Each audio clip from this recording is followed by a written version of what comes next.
কাৰ্ডৰ বিতৰণৰ ব্যৱস্থা কৰিম।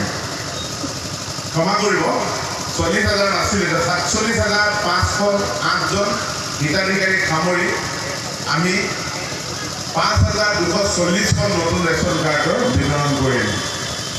পূৰ্বৰ 40,378খন ৰেচন কাৰ্ডৰ লগত 5,240খন ৰেচন কাৰ্ড সংলগ্ন হোৱাৰ পাছত লামডিং সমষ্টিৰ সৰ্বমুঠ NFSA কাৰ্ডৰ সংখ্যা হ'বগৈ 45,618খন আৰু ইয়াৰ দ্বাৰা 2,34,755 হিতাধিকাৰীয়ে ইয়াৰ ফল ভোগ কৰিবলৈ পাব।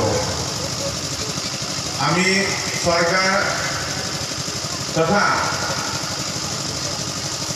খাদ্য সুৰক্ষা বিভাগৰ মন্ত্ৰালয়ে আমাৰ যিমান বিষয়ববী আছে, মাননীয় মন্ত্ৰী আছে, মাননীয় মুখ্যমন্ত্ৰী আছে, সকলোকে এইখিনি সুবিধা কৰি দিয়াৰ বাবে আন্তৰিক ধন্যবাদ আৰু কৃতজ্ঞতা জ্ঞাপন কৰিছোঁ। এইবাৰ আমি দেৰিকৈ বিতৰণৰ ব্যৱস্থা কৰিছোঁ।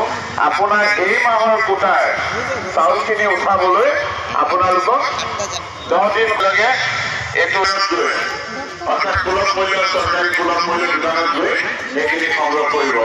মই বেছি নকওঁ, আজি এই সভাখন অনুষ্ঠিত চলি আছে। তাৰ কাৰণে আমাৰ লামডিংবাসী সকলো ৰাইজৰ হৈ পেলাই আমাৰ অসমৰ মুখ্যমন্ত্ৰীক আন্তৰিকভাৱে শ্ৰদ্ধা ভক্তি আৰু অভিনন্দন জ্ঞাপন কৰিলোঁ। আজি এটা অভিলেখ দিন, অভিলেখ ৰূপ।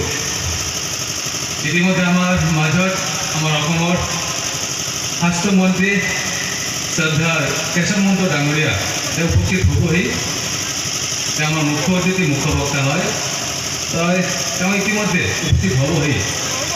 উপস্থিত মঞ্চত আমাৰ সন্মানীয় হোজাই জিলাৰ উপায়ুক্ত আতিশ দাস মহোদয়, আমাৰ ভাৰতীয় জনতা পাৰ্টিৰ হোজাই জিলাৰ সভাপতি সন্মানীয় অনুপ দেৱ ডাঙৰীয়া, আমাৰ সন্মানীয় লংকা পৌৰসভাৰ সভানেত্ৰী, সন্মানীয় আমাৰ লামডিং পৌৰসভাৰ সভানেত্ৰী